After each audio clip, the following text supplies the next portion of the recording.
The night shift at Sacred Heart Hospital in Houston begins the same way it always does, fluorescent lights humming their endless mechanical prayer, monitors beeping their scattered percussion across the ICU, and Katie Morrison clocking in at 11:51 p.m. with the kind of quiet that comes from someone who has learned to take up as little space as possible in the world. 8 years she has walked these corridors. 8 years of 12-hour nights, 312 nights a year, 2,496 shifts of steady hands and eyes that have seen things that most people spend their whole lives avoiding. Her scrubs are the color of hospital blue, worn soft at the edges, stained with the permanent residue of overnight medicine, a splash of iodine on the left sleeve from a central line placement at 2 a.m., a faint brown line of what might be old blood or old coffee across the pocket where her pen used to live. No one looks at her as she passes the nursing station. This is intentional. The staff know her as the nurse who doesn't complain, who takes the worst assignments, who can chart a full trauma admission in 6 minutes with the kind of precision that makes the residents nervous because it exposes how sloppy their own documentation really is. She has never missed a medication pass, never been late to a code, never hesitated when someone needed help at 3 in the morning when the hospital is at its most honest and the dying are loudest. Her hands are marked with the calluses of someone who has spent a lifetime gripping things that matter, surgical instruments, rope, the shoulders of people who needed to be held still while pain was happening to them. Katie moves through her rounds with the economical precision of a woman who knows exactly what she is doing. Room for 12, post-op day 2, vital stable, dressing dry, for running normal saline at 125 milliliters per hour. Room for 14, septic shock from an aspirated foreign body, but the antibiotics are working and his oxygen saturation is climbing. She watches the monitor like a hunter watches prey, reading the patterns others miss. The monitors beep their separate songs, each one a different melody, and she translates them the way other people read books. Her fingers move across for lines and ventilator tubing with the kind of steady certainty that comes from having done something 10,000 times before, and she never trembles. Not when the blood pressure drops. Not when the alarms shriek. Not when she is the only one in the room who knows what to do. At 2 a.m., during her break, she climbs 2 flights of stairs to the stairwell on the 3rd floor where nobody goes because the vending machines on that floor have been broken for 3 years and the fluorescent lights in the corner are half dead. She sits on the cold metal step and wraps her hands around a cup of coffee that has gone lukewarm and bitter. From her jacket pocket, the one buried beneath her scrub top where no one at Sacred Heart can see it, she pulls out a small piece of faded cloth. It is a unit patch, maybe 4 inches by 3, aviation medic insignia on a background the color of old khaki. The edges are worn where it has been folded and unfolded 10,000 times, where her fingers have traced the same thread and stitching for 20 years, pressing it like a rosary, like prayer, like muscle memory made tangible. She touches it the way other people touch wedding rings or photographs. Not with sadness. With something closer to recognition. The patch smells like fabric that has been kept in a dark place, neutral and slightly stale, and her fingers know the exact geography of every thread. The stitching is professional military precision, the kind that does not unravel, and she runs her thumb across the raised edge of the embroidered cross, not a religious symbol but a medical one, the mark of someone who was supposed to keep people breathing when everything around them was trying to make them stop. She does not pull the patch out often. Maybe once every 2 weeks, during the 2 a.m. hours when the hospital is quiet enough to hear yourself think and the darkness outside the stairwell windows is complete enough to feel like you are suspended between worlds.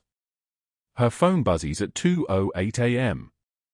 Text message from the charge nurse, major incoming. Sanjin. GSW ×3, shrapnel to torso, internal bleeding, ETA 4 minutes. She does not type a response. She just stands, slides the patch back into the place where it lives against her ribs, and walks back down the stairs. Her coffee she leaves behind on the step, half full, already cooling toward room temperature. The smell of antiseptic is stronger now, mixing with the smell of floor wax and the distant smell of something burning in the cafeteria kitchen, some employee's midnight snack left too long in an industrial oven. The ICU erupts into that organized chaos that only a level 1 trauma hospital understands. Beds are cleared. Equipment is checked. Chest tubes are laid out in surgical trays, breathing tubes of 3 different sizes are positioned, for pumps are tested, and Katie moves through it all with the kind of calm that only comes from having done something hundreds of times before. The resident physicians hover like worried birds. The attending surgeon, Dr. Marcus Caldwell, stands with his hands on his hips near the central monitoring station, his pressed white coat catching the fluorescent light like it is something expensive and rare. He is the kind of man whose voice carries weight in rooms even when he is not speaking, the kind of man who arrived at the hospital this morning in a car that costs more than most people's annual salary. The medevac team wheels the Major into Trauma Bay 1 at 2:51 a.m. He is a wreck of blood and bandages and the kind of exhaustion that comes from surviving something that should have killed you, his uniform torn open at the abdomen where field dressings have been applied with more desperation than skill, shrapnel wounds tracking across his right side like a map of violence. The trauma team moves with the precision of dancers who have practiced the same dance 1,000 times. The Major is transferred from the stretcher to the hospital bed in one fluid motion, and Katie is already there with the peripheral for catheter, a 14-gauge needle that slides into the vein of his left arm with a soft hiss, blood backing up into the foretubing like confirmation. And then she sees it. The scar above his left eyebrow. Thin, precise, raised slightly where the skin has healed over something that once needed stitches. She knows that scar. Not because she has seen it before in any normal way, but because she stitched that scar herself, 20 years ago, in a compound on the other side of the world where the light was different and the air tasted like diesel and dust and things burning. It was on the face of an 8-year-old boy whose name she was not supposed to know and whose existence she was definitely not supposed to acknowledge. A firefight had broken out. The boy had been in the wrong place at the wrong time. The scar had come from shrapnel the size of a thumbtack, and her hands had moved on their own, muscle memory taking over, stitching the wound with field sutures while bullets snapped through the walls around them. Katie freezes. 3 full seconds. Her hands stop moving. Her eyes lock on that scar. The attending physicians do not notice. The residents are too focused on getting arterial lines placed and fluid running wide open. But Dr. Caldwell notices everything. He is the kind of man who notices when a nurse's hands stop moving for 3 seconds, when her breathing changes, when her eyes focus on something that has nothing to do with the medical emergency in front of her. He watches her, and something in his expression shifts. Not concern. Recognition. The kind of recognition that comes from noticing something that does not add up. Katie's hands resume their work. The scar is now part of a man's face, attached to a Special Forces major whose service record is being printed out at the nursing station, whose blood type is O positive, whose name is Major Mitchell Graves according to the military identification in his wallet. The years between have changed him. Filled him out. Carved new lines into his face. But the scar is the same. Exactly the same. The kind of same that does not happen by accident. She moves through the rest of the medical assessment like a machine, checking pupil response, documenting fluid input, monitoring oxygen saturation as it climbs from 87 to 91 to 94%. She is good at this. She has always been good at this. Her charting is precise and her interventions are anticipated, everything written down in real time with the kind of accuracy that makes other staff nurses look careless. The surgical team consults. CT scans are ordered. The Major is stable enough for a trip to imaging, and Katie watches him being wheeled out with the kind of control that only someone trained in absolute emotional compartmentalization can manage. Dr. Caldwell appears beside her at the monitor bank at 3:15 a.m. He does not say anything at first. Just stands there, watching the waveforms scroll across the screen. His shoes are polished leather, the kind that costs more than Katie's entire monthly wardrobe, and they catch the fluorescent light as he shifts his weight. When he finally speaks, his voice is the voice of someone who has never been told no in any meaningful way. You recognized him. It is not a question. Katie does not turn to look at him. She continues charting, her fingers moving across the keyboard with the kind of precision that suggests she did not hear him. The keyboard clacks under her hands. Tap, tap, tap. The sound of data entry. The sound of a nurse doing her job. Interesting, Dr. Caldwell says. In 8 years, I have never seen you react to a patient the way you just reacted to him. Your hand stopped. Your eyes focused on something other than his vital signs. He pauses, and Katie can feel the weight of his attention the way you feel the sun on your skin through a car window. What's your connection, Morrison? You know him from somewhere. She finishes typing. Exits the chart. Only then does she turn to face him, and her expression is the expression of someone who has learned to make herself invisible through sheer force of will. I don't know what you mean, Doctor. Of course you don't, he says, and something in his voice has changed. It is lighter now. Almost pleased. Like he has noticed something that other people have missed, and the discovery has made him happy in a way that most people would find disturbing. Continue your rounds. Katie nods once and walks away. Her hands are steady. Her breathing is controlled. But later, during her next break, in the stairwell where no one goes, she pulls out the unit patch again and she traces the embroidered cross with her thumb, and she sits in the dark and she thinks about how 20 years is not actually that long, how muscle memory lasts longer than you expect it to, and how the past has a way of walking back into your life on a stretcher with blood on its uniform and a scar above the left eyebrow. What happened next would change everything. But Katie Morrison does not know that yet. She only knows that someone from another life is now in her hospital, under her care, and that Dr. Caldwell has noticed something that he should not have noticed, something that has made him interested in her in a way that feels like standing too close to a blade. Dr. Caldwell moves through Sacred Heart's corridors like a surgeon confident in his blade. By the next morning, Katie's name has been removed from the Major's care roster. The restriction comes as a memo, clinical and bloodless, Nurse Morrison reassigned to rotating unit coverage pending quality assurance review. Caldwell doesn't deliver it in person. He doesn't need to. The message travels faster than paperwork, whispered in hallways, confirmed by the charge nurse's refusal to meet Katie's eyes when she asks for clarification. It's temporary, the charge nurse says, not looking up from her computer screen. Dr. Caldwell flagged some documentation issues. Protocol says we need to rotate you off primary care assignments until the review is complete. Katie doesn't argue. Arguing changes nothing.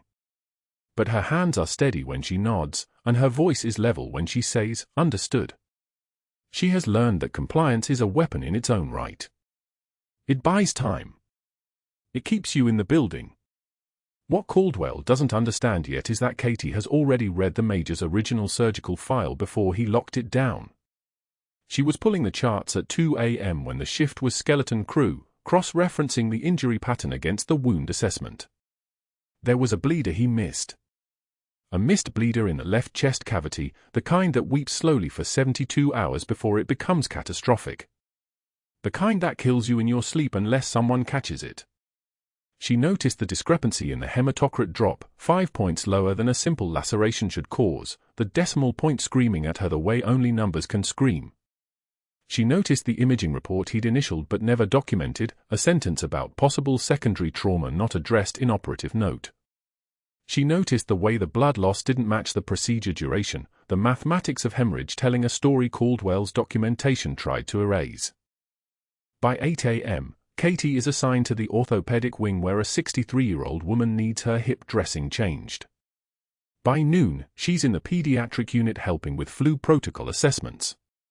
By evening, she's rotating through intermediate care, her expertise scattered across a dozen units where she treats strangers, where she has no continuity, where she cannot watch the Major's monitor climb or fall.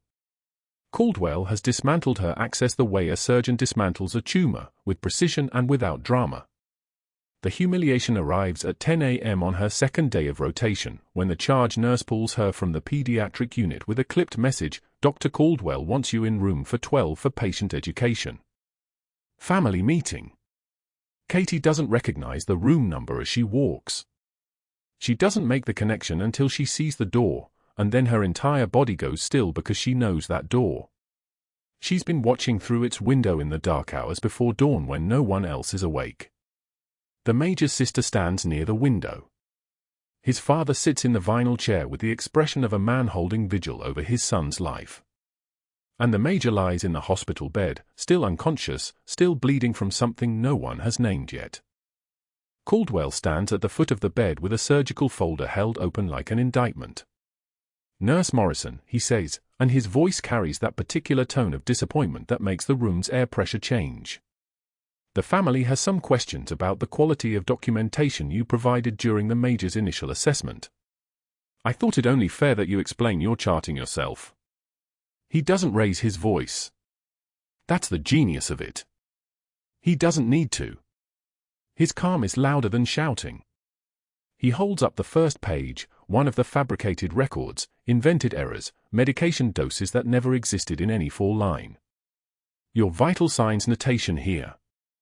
You recorded blood pressure as systolic elevated. What does that mean?"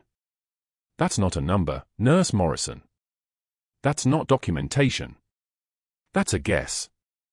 The major sister leans forward, and Katie can see the worry crystallize on her face, the way uncertainty solidifies into something like blame. "I'm not sure what you're referring to," Katie says, her voice steady. "I documented all vitals numerically."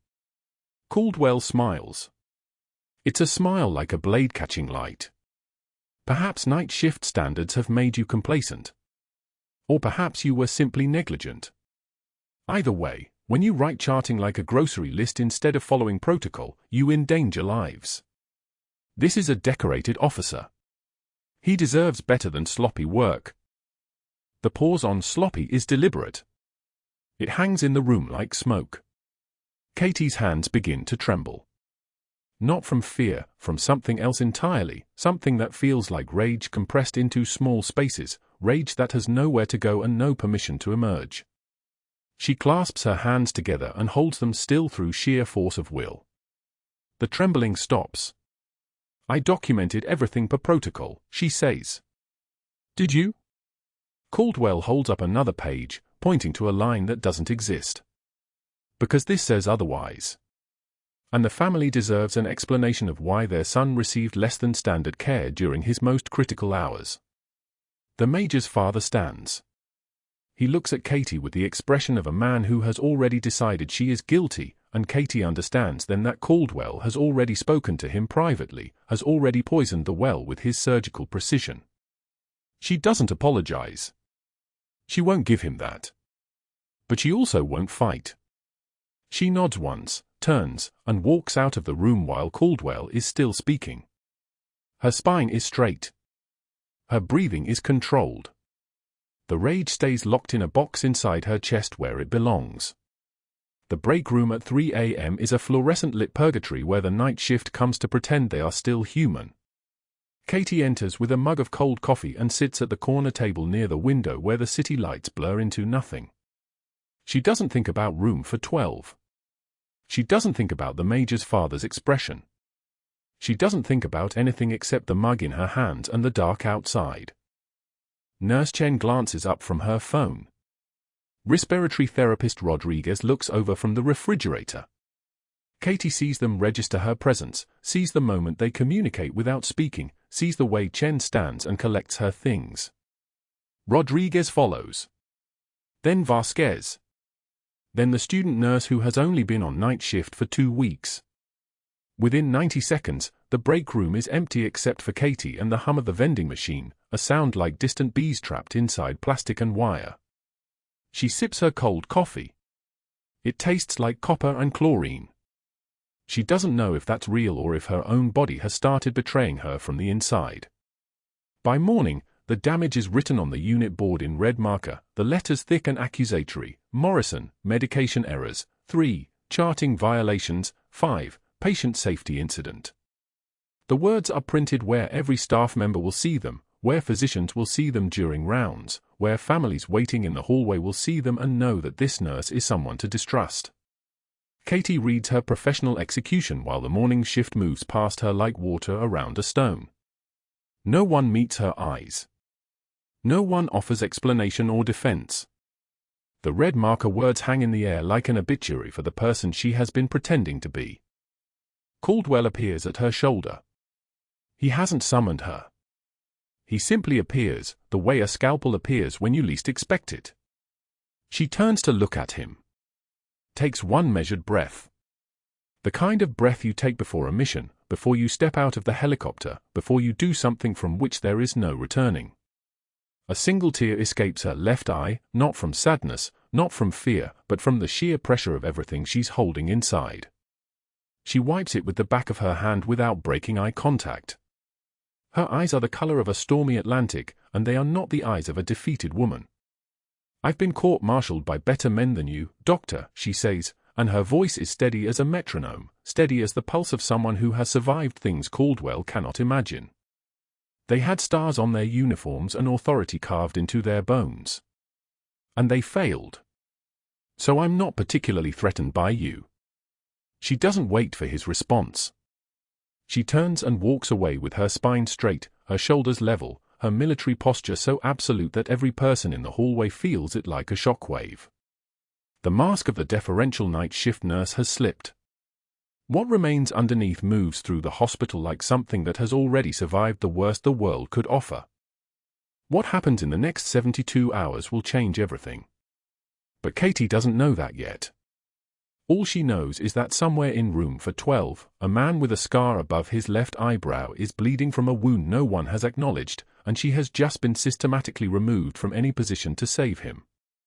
The code call came through the overhead speaker at 2:56 p.m., crackling through Sacred Heart's corridors like a gunshot in a library. Code blue, ICU, room for 12.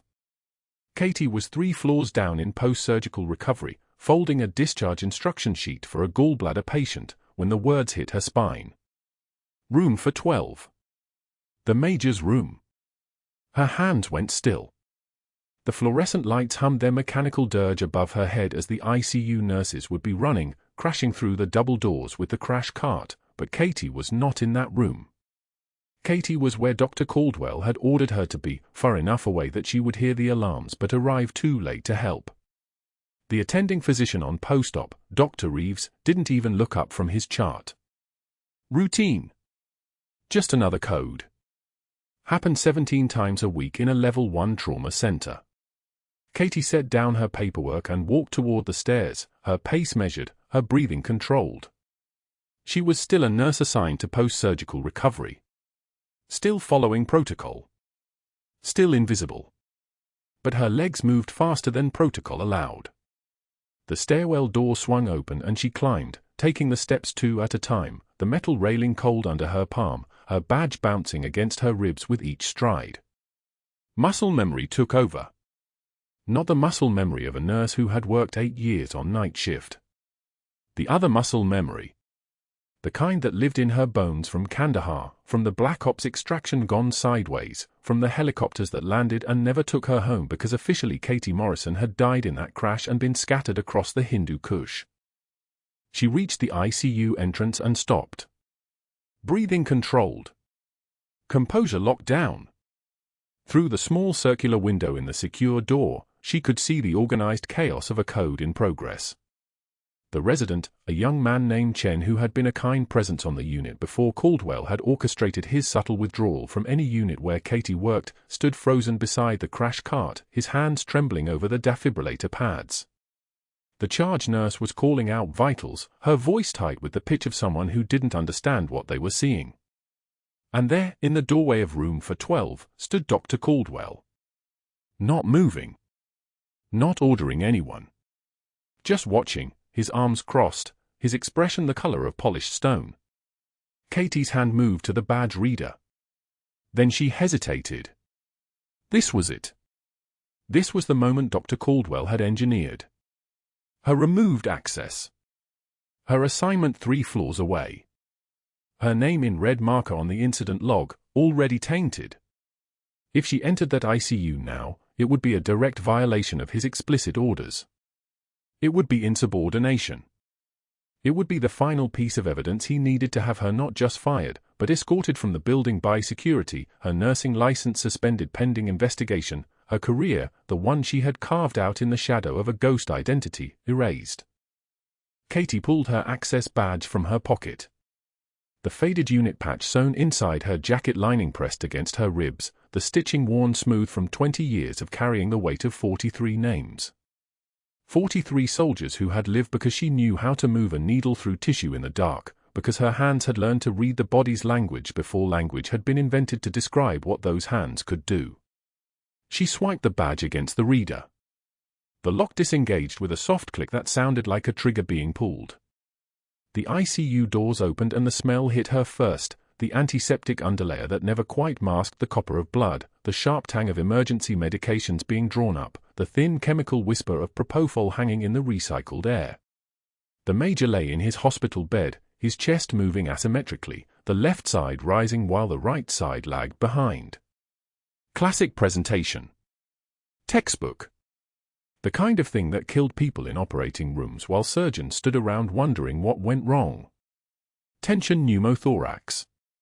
Air trapped in the pleural space, collapsing his lung, crushing his heart, suffocating him from the inside. The bleeder Caldwell had missed during surgery. The wound that had been documented in falsified reports as closed and stable. The ticking clock was already running. The monitor showed oxygen saturation at 68% and falling. Brain damage started at 60. Death followed within minutes. Katie counted the numbers as she moved, not conscious of counting, just the way her body kept time. 70 seconds since the code call. 90 seconds. The resident's hands were still shaking over the crash cart. The charge nurse was calling for a stat chest x-ray that wouldn't be read in time to matter. The attending, not Reeves, but a hospitalist named Dr. Marcus who had just arrived, was asking about the patient's last stable vital signs with the tone of someone trying to understand a tragedy that hadn't happened yet. Dr. Caldwell's voice cut through the chaos with the precision of a blade. Nurse Morrison, you are not assigned to this unit. Leave immediately or I will have security remove you. Not loud. Not angry. Just a statement of fact delivered in the tone of someone who had already calculated every possible outcome and found them all favorable. Katie understood in that moment, not with her conscious mind, but with the part of her that had stayed alive through Sanjin and the extraction and the 20 years of anonymity, that Caldwell knew. He knew about the missed bleeder. He knew Katie was the only person in this hospital who would recognize it. He knew that her presence here would be documented, that her violation of his orders would become evidence in whatever investigation followed the Major's death. And he was betting she would leave. Major's intention pneumo, Katie said. Her voice had dropped an octave. Not the voice of a post-op nurse.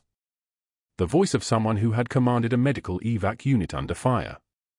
She was already moving toward the crash cart, her hands reaching for the supplies she would need, a 14-gauge angiocath needle, the sterile field already laid out by a charge nurse who hadn't questioned her arrival because nobody questioned that tone of voice.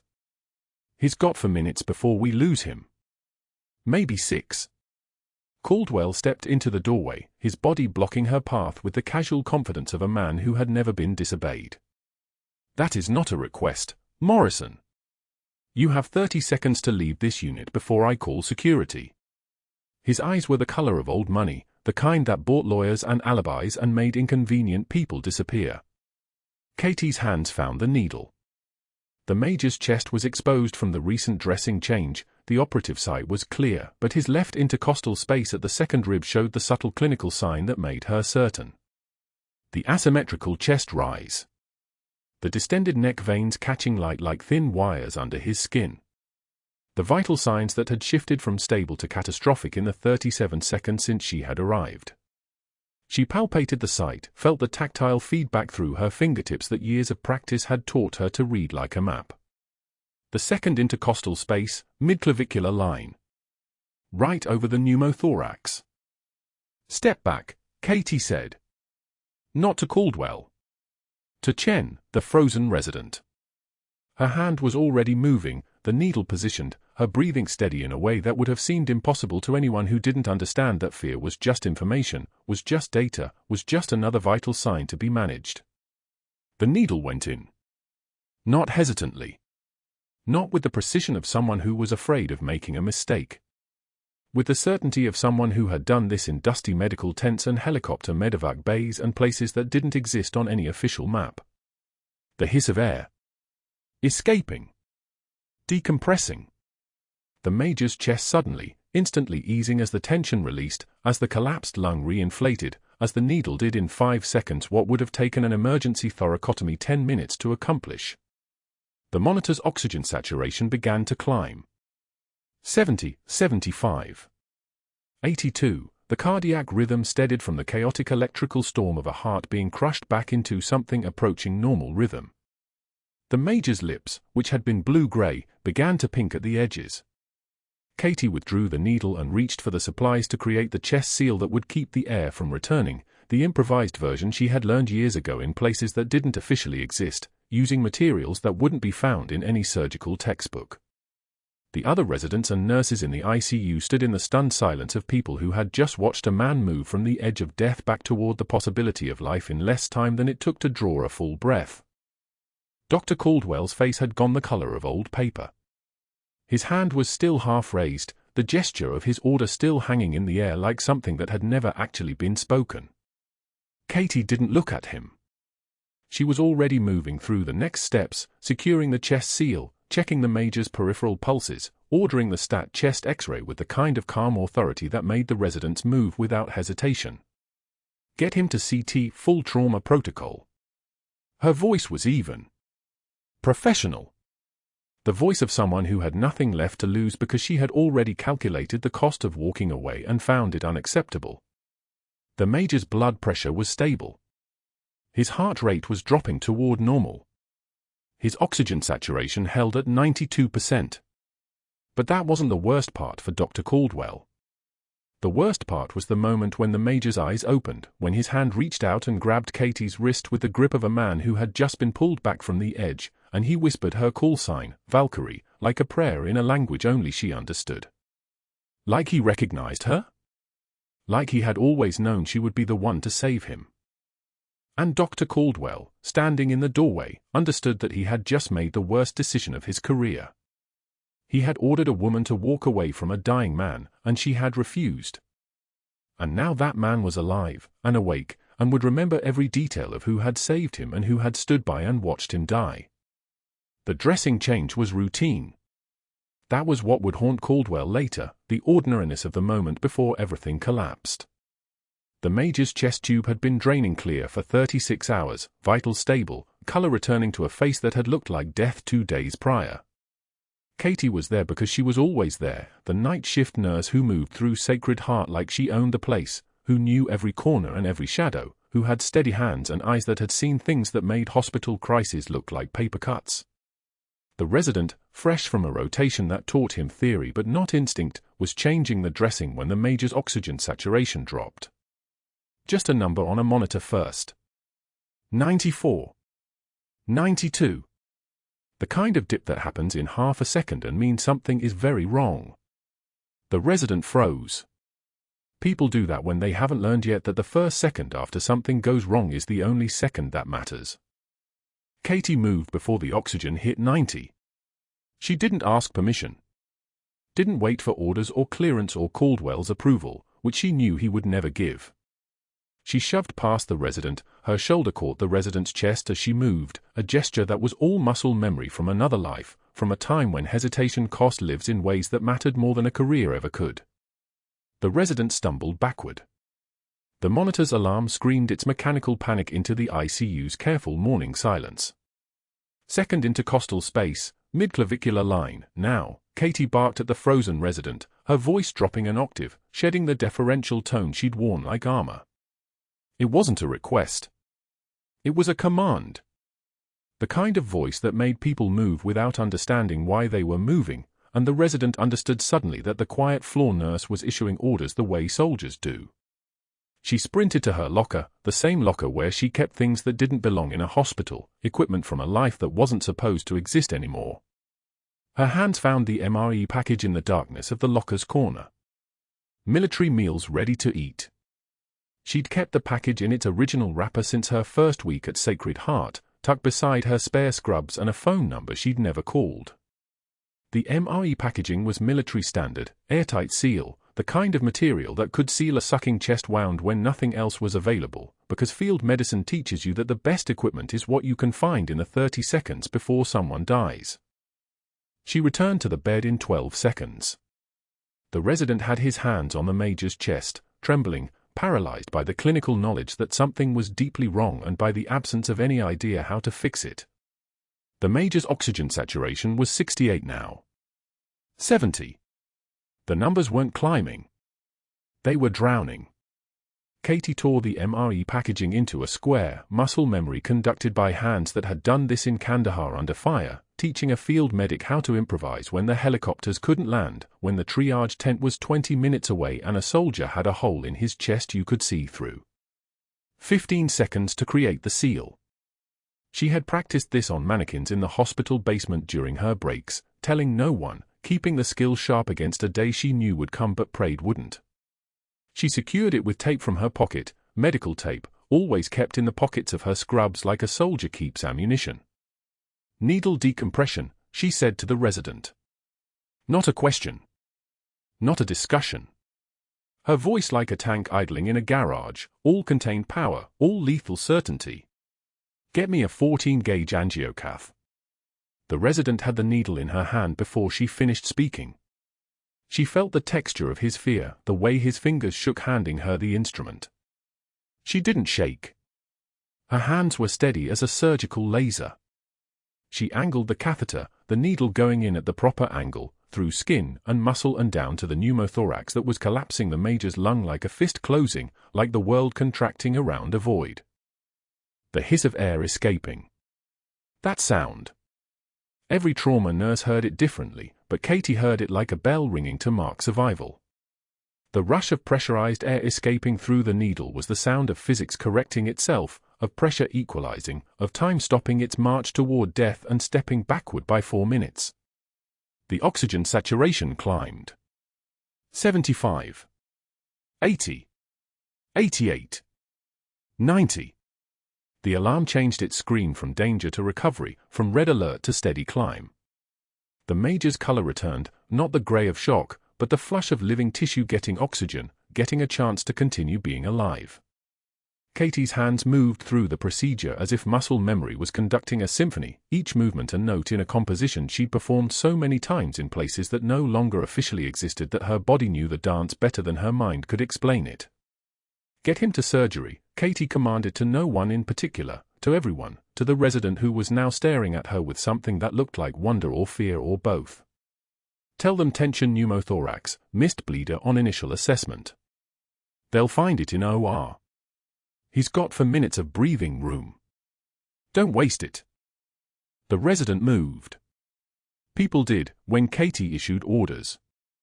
The surgical team was mobilizing, the major was already on a stretcher, the moment of crisis had become the moment of recovery, and the thing that had almost killed him 5 seconds ago was now the story someone would tell about the nurse who appeared from nowhere and saved a life by understanding that sometimes you don't follow protocol, you follow instinct.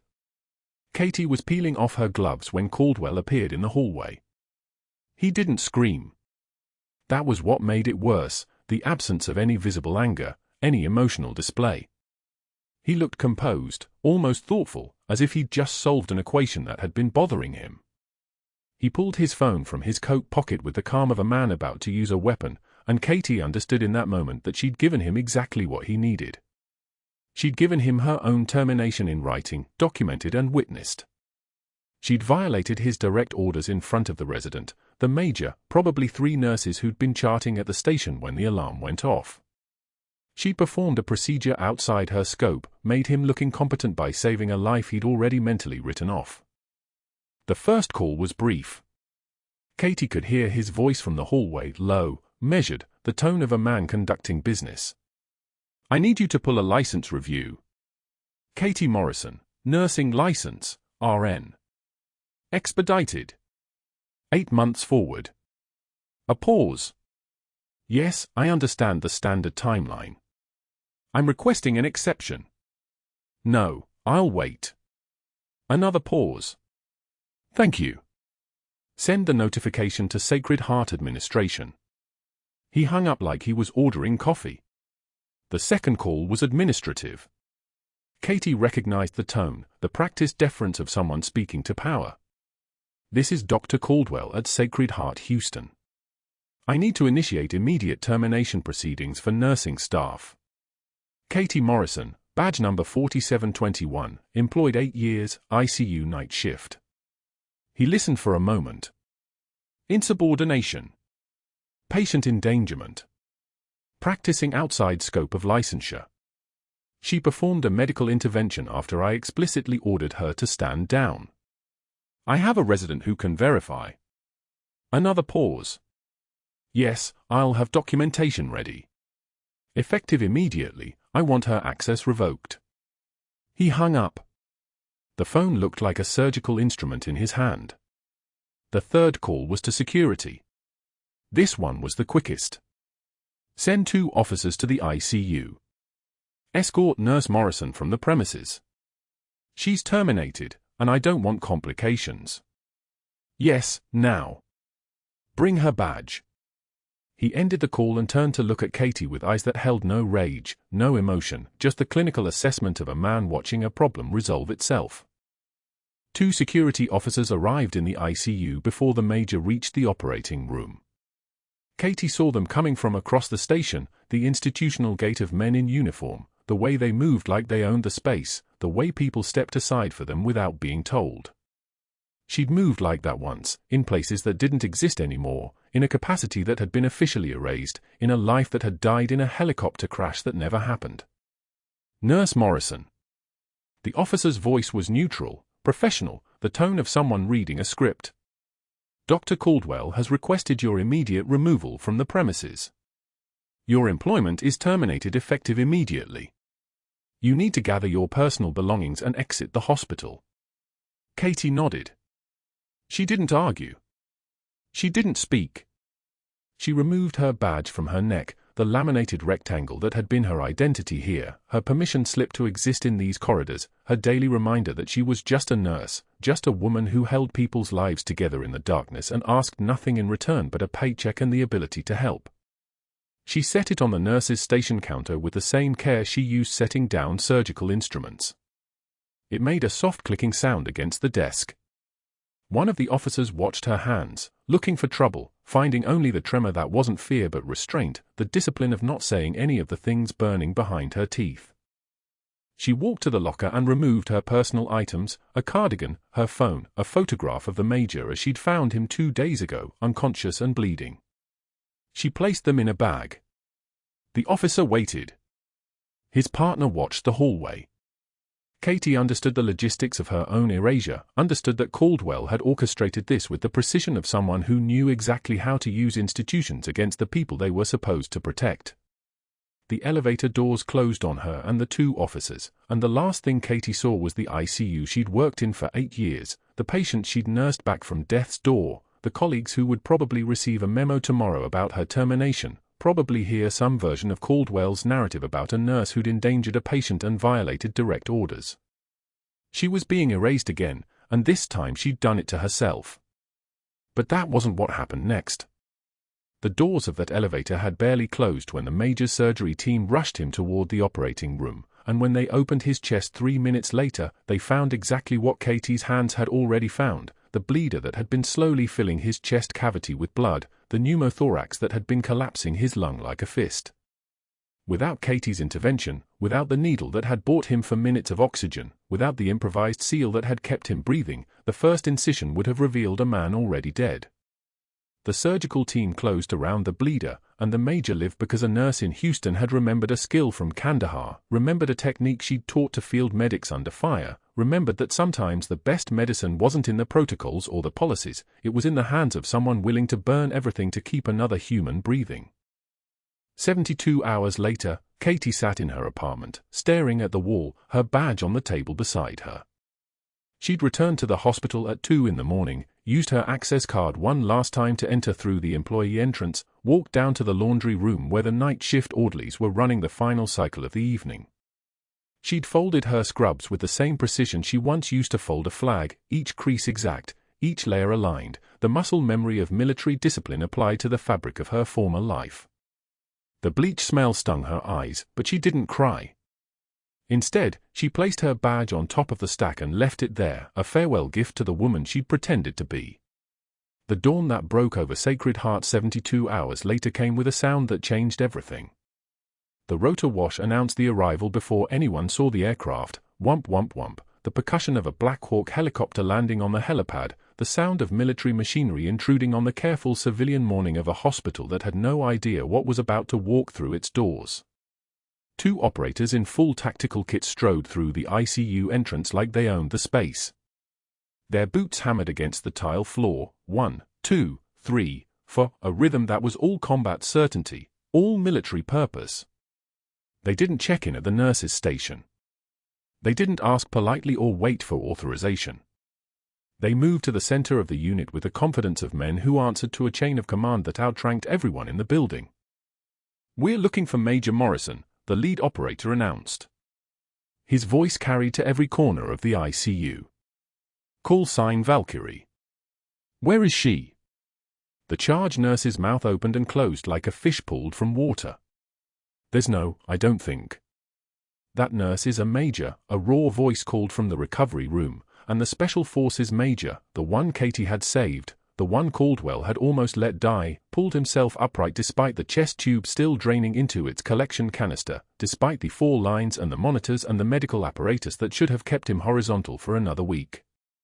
"She commanded the med-evac unit that saved my life in Helmand Province." "That's Valkyrie. You're looking for the quiet one who was here 2 days ago." Caldwell appeared, his composure finally cracking. "This is highly irregular. I'll need to contact." The SEAL operator turned, and his expression silenced Caldwell the way nothing else could have. "Stand down, Doctor. Now." It wasn't a request. The word now fell like a gate closing on any argument, any denial, any possibility of continuation. That was when everything Katie had ever been and everything she'd been forced to stop being collided at a single point, and nobody in Sacred Heart Hospital was prepared for the shockwave. 2 in the morning at Sacred Heart Hospital. The laundry room smells like industrial bleach and the ghost of 1,000 shifts. Katie Morrison still has her access badge for exactly 119 minutes more. Security hadn't collected it yet, a mercy she suspects they're calling an oversight. She pushes through the double doors with the same steady gait she used to walk into operating theaters in Kandahar, back when her hands held different instruments and her name meant something to people who no longer existed. Her scrubs go into the washer. Blue, navy blue, the cheap comfortable blue that hospitals buy by the thousands. She doesn't just toss them. She folds each piece with the precision she once used to fold flags, military corners, sharp creases, the ritual of ending a chapter written in cotton. Her hands move through the muscle memory of it, shirt first, align the sleeves, fold the body, crease at the shoulders. Pants next. The deliberate geometry of it. Outside, Houston's humidity clings to the building like something living. Inside this fluorescent white room, there is only the methodical sequence of letting go. The chemical smell of bleach stings her eyes. Not from tears, her body has stopped offering that particular luxury somewhere between her 3rd combat deployment and her 8th year pushing a bedside chair at Sacred Heart. The sting is just bleach on living tissue, information her nerves send to her brain, data she catalogs and releases without flinching. She places her badge on top of the folded stack. The plastic is still warm from her hip. It has her photograph on it, a Katie Morrison from 2 months ago, when she still believed in the stability of secrets. The barcode that opened every restricted door, the clearance that let her move through Sacred Heart's body like white blood cells protecting the organism. She walks out without looking back. The badge stays. The parking lot is empty at 2:17 a.m. Her truck is older than some residents at the hospital, a 2008 Ford that starts on the second try and asks no questions. The drive home takes 17 minutes. She doesn't turn on the radio. She doesn't think about Dr. Caldwell or the empty staff room or the way the charge nurse had looked at her with eyes full of pity and distance. Her apartment is 3 rooms and a kitchen that smells like every meal she's ever heated without tasting.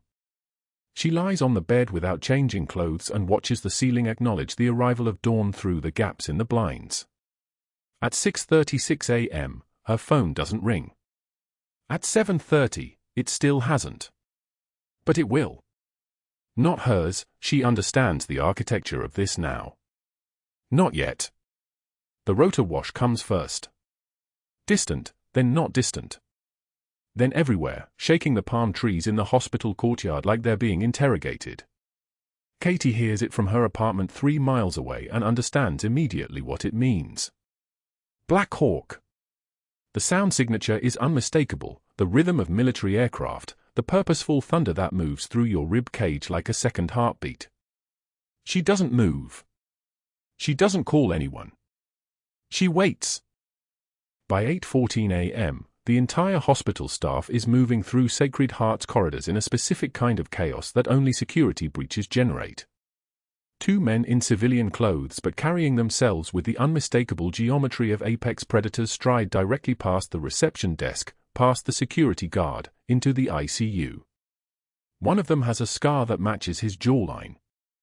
The other has the kind of calm that comes from having killed people in 4 different countries and never broken a single rule doing it.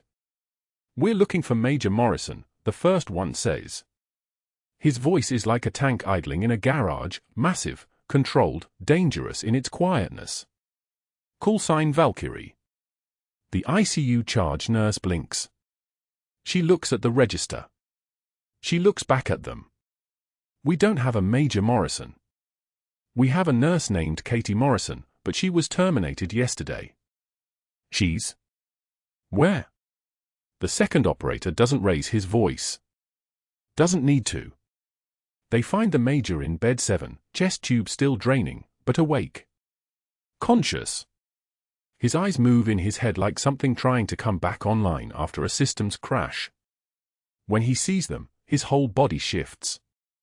His hand shoots out and grabs the lead operator's sleeve with grip strength that shouldn't be possible from someone 3 days post-trauma. "That nurse," the major says. His voice is raw, still learning how to work with the new architecture of his chest. "Katie. She's a major. She commanded the med-evac unit that saved my life in Helmand. Find her. Now." The operator nods once and walks back toward the elevator. Katie is in her apartment when the knock comes. Not police. Not hospital administration. 2 men who move like they're stepping through spaces that haven't been cleared yet, that might still contain hostile fire. The one who knocks has kind eyes, which is somehow more terrifying than anything aggressive could be. "Katie Morrison," he asks. It's not a question. She opens the door wider. He extends a file folder. Not thick, just thick enough. Inside, when her hands open it with the same precision they once used to open chests, there is a photograph from 19 years, 11 months, and 23 days ago. That Katie Morrison is younger, thinner, wearing the kind of uniform that no longer officially exists. Above the photograph, the citation block begins with the words that were sealed and classified and supposedly erased from every database except the ones that matter. Her hands tremble. The officers don't comment. They watch her read about herself as if reading an obituary for someone who is simultaneously standing here, breathing, existing. "The major called us," the kind-eyed operator says. "He told us what happened here. What you did. Why you did it." Katie nods slowly. She doesn't speak. The file is enough. The face in the photograph is enough. They return with her to Sacred Heart. Not as a visitor. As a ceremony. By 11:24 a.m., the hospital administration has convened in the ICU conference room, a space usually reserved for family meetings after bad news. Instead, they're gathering for something that feels like archaeology, like the unearthing of something that was supposed to stay buried but turned out to be exactly what the patient needed. The SEAL team leader stands in front of the collected staff and states flatly, "Major Morrison holds 2 silver stars." He pauses. The room is so quiet the fluorescent lights seem loud. She holds a bronze star with Valor. And she holds the Distinguished Service Cross for actions that kept 43 operators breathing when they shouldn't have. Each medal gets its own beat. Each beat carries the weight of specific moments in specific places where specific people lived because Katie Morrison made specific decisions under conditions that would have caused lesser people to make different choices. The staff of Sacred Heart stands in a room that suddenly feels smaller, rearranged, as if the air pressure itself has changed in the presence of this information. Then the elevator doors open. The FBI agent who steps through has the particular exhaustion of someone who has spent 72 hours initiating federal audits and watching medical records databases yield their secrets. She approaches the administration with documents that are no longer classified, clearances that are now visible, investigations that are now official. Dr. Caldwell's investigation into Major Morrison's credentials was itself grounds for a full institutional audit, the agent states. Her voice is the sound of the system turning on itself, swallowing itself, using its own weapons as guillotines. That audit uncovered 14 instances of surgical record falsification, 9 documented cases of opioid diversion, and 3 patient complications that were deliberately omitted from medical reports. One of those patients was your current trauma admission. The room goes so quiet you could hear the rain outside, though there is no rain. There is only the sound of everyone understanding exactly what almost happened, exactly who prevented it, and exactly how they had treated that person the day before. By 3 p.m., Katie's nursing credentials are restored, her termination is voided, and her record is expunged. Her military commission, sealed for 2 decades, is unsealed by the Department of Defense. The citations become visible. The call sign becomes official again. Major Catherine Elizabeth Morrison, service number redacted, was never actually dead in that helicopter crash in Kandahar. She was only dead to everyone who couldn't see her working the night shift at Sacred Heart Hospital, treating every patient with the same steady hands that had once held the lives of men and women in mountains that no longer acknowledge her service. She accepts the hospital's formal apology with the same quiet dignity she showed while enduring humiliation. The administrator uses the word grateful. Katie uses the word busy. Her first shift back starts at 11 p.m. The major is waiting in bed 7. His chest has begun the slow work of knitting itself back together, collagen and fibroblasts doing the mathematics of healing. He asks for water. She brings it. He looks at her, actually looks at her, not the uniform, not the badge, not the official version of her face from the file, and something in his expression shifts. I always wondered about that scar, he says, touching the line above his eyebrow that has survived 2 decades with the clean precision it arrived with. In Kandahar. I was 8 years old. I remember the medevac tent smelling like copper and diesel. I remember being terrified. I remember wondering if you were scared too. Katie adjusts his chest tube with hands that have learned to hold multiple truths at the same time. You were brave. Didn't cry once. The major sister finds her in the hallway the next morning, the same woman who watched Dr. Caldwell publicly humiliate Katie in front of her brother's family.